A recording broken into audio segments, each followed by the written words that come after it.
Are you comfy at the table? Let's take pop culture to pen and paper and see who'll come out on top in this D&D duel to the death saves. Jayce walks across a warped vestige of what was once the radiant city of Piltover. Unbeknownst to the inventor, he's being watched by a hooded entity, an outsider even to this alien domain.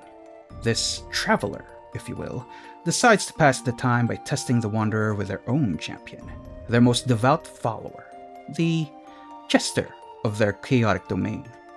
She enters this alien plane through a portal created by the traveler and immediately spots a tired Jayce walking along the crest of this warped dam. The man sees the strange blue woman and steels himself with battle. Accepting the task from her deity, Jester sizes up her competition in an attempt to mess with the man. She'll weave some whimsical imagery and cast Hypnotic Power. The inventor was caught unawares, getting lost in this fanciful and slightly suggestive patterns of Jester's spell. Jester hops and skips 30 feet closer toward him. Jayce is unfortunately in a bit of a bind as he's too distracted by the hypnotic pattern. Jester continues her approach. While she's confident in her victory, she'll nonetheless cast some protective spells on herself. In the second round, she'll cast Power Word Fortify. While in the third round, she also casts Mirror Image. Unfortunately, Jayce was completely incapacitated the entire time due to hypnotic pattern. To honor the traveler, Jester will make the first strike entertaining. In the fourth and fifth rounds, she'll grapple the incapacitated Jayce, then drop him off the dam. As Jayce begins to fall, Jester ends her hypnotic pattern to make sure Jayce wakes up just in time to experience it. Luckily for Jayce, he wakes up with enough time to cast Featherfall and prevent any fall damage. Jester was caught unawares by Jayce's reaction, but she still has her actions during this turn. As a bonus action, she'll use her Channel Divinity, Invoke Mischief. This gives her two different effects to choose from. First is Invoke Duplicity, which functions about the same as the Trickster's. So she'll use the other option, Spiritual Prankster, and expend a level 6 spell slot to cast Spiritual Weapon.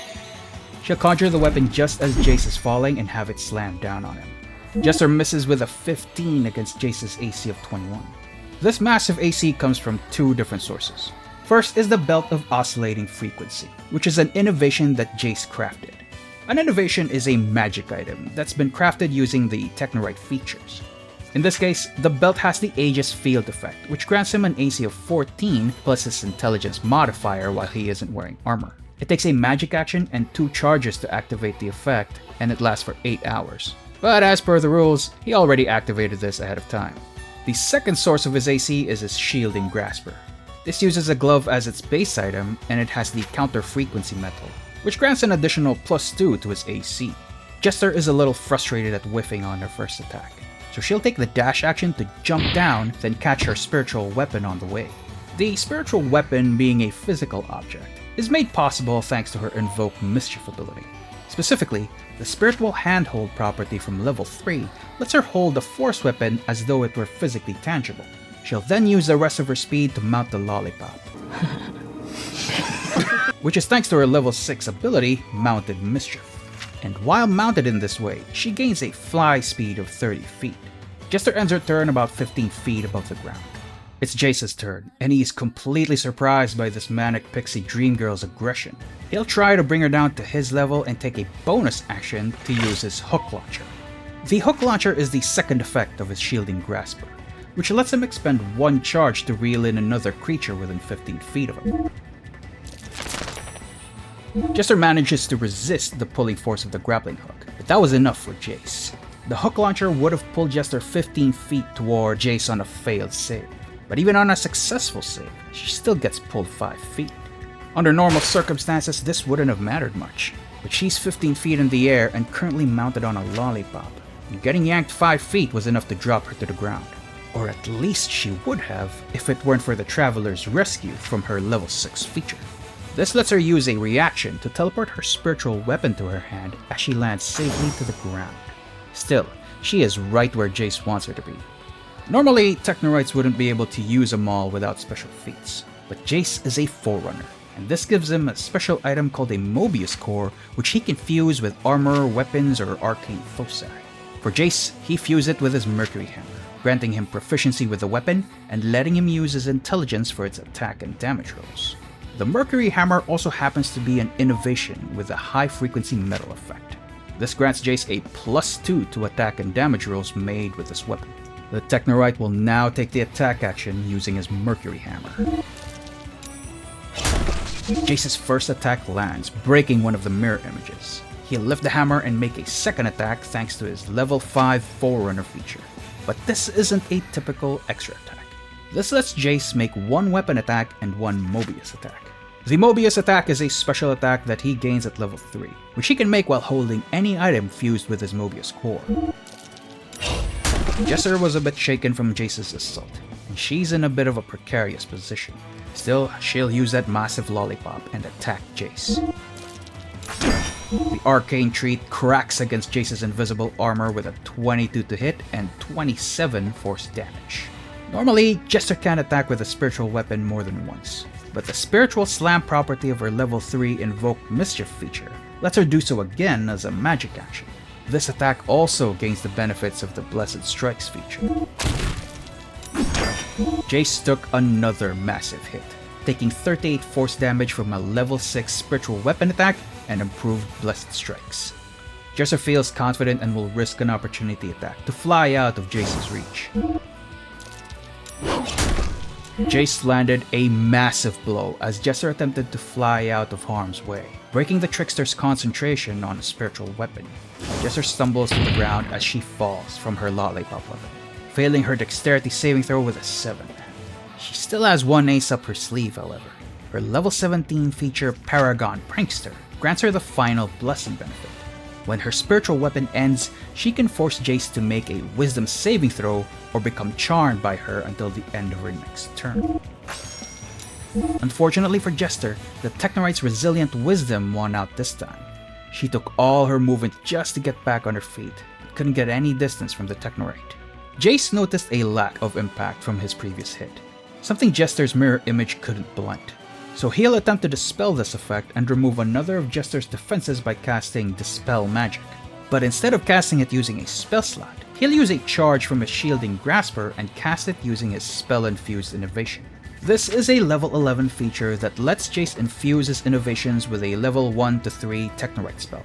The feature allows him to cast the infused spell through his innovation by expending his charge. However, Power Word Fortify is a level 7 spell, so Jayce will have to make a DC 17 spellcasting ability check. Jayce would have failed with a 13, so he'll take a reaction and use his level 7 feature, Surge of Inspiration. He'll use the Rapid Calculations option of the feature, letting him re-roll the failed check, but with a bonus equal to his intelligence modifier. Jayce will use the rest of his turn to reposition, then take a bonus action to use Mobius Charge. This lets Jayce charge his Mercury Hammer, letting him deal extra damage with it, but it also warps his physicality, not unlike the terrain found in this alien landscape. Jester's cornered, but she has a lot of tricks in her bag. She'll cast Hypnotic Pattern again to give herself another round of buffs. Jayce, however, still has energy from his Mobius Charge, and with his What Lies Beyond feature at level 15, he gains a lot of benefits while the charge is active. One of those benefits is Forerunner's Vision, which grants Jayce immunity to the Charmed or Frightened condition. Jester is a little freaked out by Jayce's otherworldly countenance and tries to gain some distance. Jayce then takes advantage of this leeway and casts Haste using his Spell-Infused Innovation from his belt. He'll then crank the lever from his Mercury Hammer as a bonus action and activate its second innovation effect, Elemental Clasp. This lets him deal an extra 1d6 lightning damage whenever he hits with his hammer. With his hasted speed, he easily closes the distance and uses his additional hasted action to attack Jester. He would have hit her with a 19, but instead breaks her final mirror image. Jester is in a dangerous spot, but she's confident she can turn the tide. She'll use Invoke Mischief again using a level 5 spell slot to cast Spiritual Weapon. With a giant lollipop back in play, she makes 2 attacks. But she only managed to hit Jayce's after images, missing him with a 21 and a 22 to hit.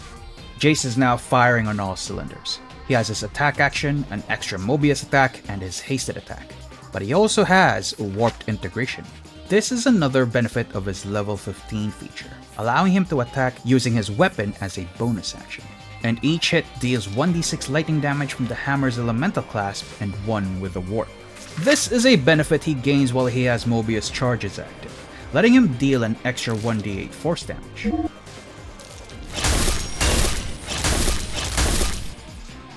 Jester was completely overwhelmed with bludgeoning, force, and lightning damage, as all 4 of Jayce's attacks landed.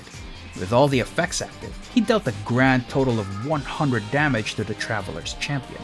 And even with Final Blessing, Jayce's level 15 ability gives him immunity to the charm condition. Jester had an amazing start, but she's now on the back foot with Jayce's abilities fully activated. But she's not going down easy. Learning from Jayce's previous move, she'll cast Dispel Magic to end Jayce's hasted state. Jayce immediately falls to 1 as the wave of lethargy from ending haste washes over him. Jester will use the rest of her turn to put some distance between them. Jayce shakily gets back on his feet, but he lost an entire turn dealing with haste's after effects. Jester, however, is still in dire straits. While she managed to get a turn, she's still in a very precarious position. She could prolong the fight and cast Power Word Fortify, but Jayce might just dispel it again. And that surge of inspiration of his can really turn things around in his favor. But she can't disappoint the Traveler now. They sent her here to give them a good show, and damn it, she'll make it a good one. She will take a huge risk and cast Hold Person on Jayce. Jayce is immediately paralyzed by colorful ribbons, even rolling a natural 1 on his Surge of Inspiration reroll. Unfortunately, on his turn, he couldn't break out of it, leaving his fate to Jester.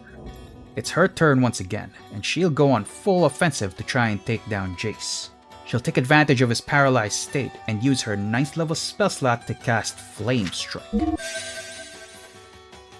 Jayce was completely defenseless against the flaming column, immolating him for 71 fire and radiant damage. Jester was hoping the Flame Strike would end the fight, but Jayce is made of some tough stuff.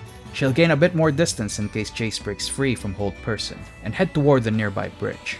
As Jayce's turn ends, he'll attempt to break free from Hold Person. It took his entire turn, but Jayce manages to free himself from the paralysis.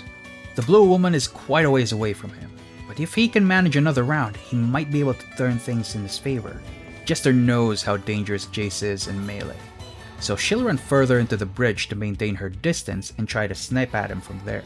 Unfortunately, the warped terrain from the dam's apron is blocking her line of sight. And even with a 60-foot lead, she knows Jayce has abilities like Haste that'll let him close the gap.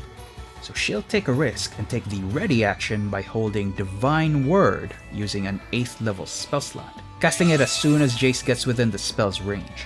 Jayce knows the risk of using Haste, but he's got other options to close the distance. His Winged Cape is infused with a Misty Step spell. He'll use a charge from the cape and teleport in Jester's direction.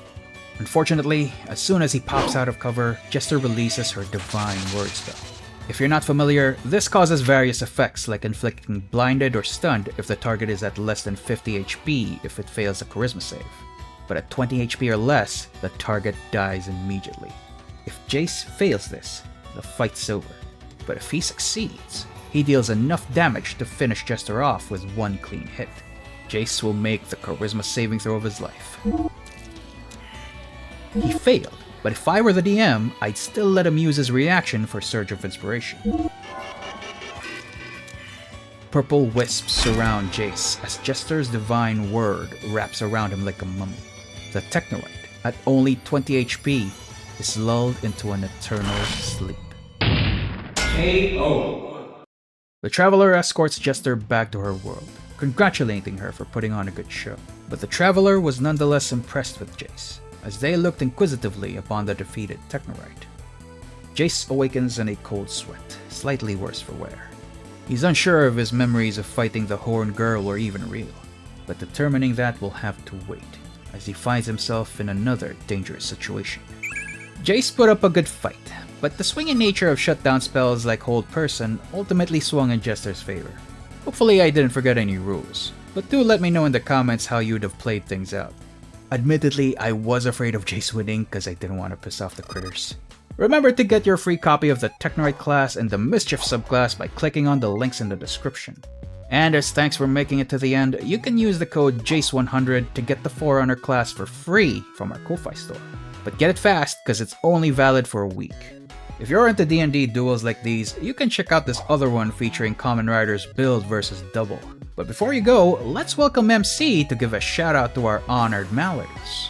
Hello! It's me, the Mallard Quen. And a huge thanks to all these members of our Mallard community you see on screen.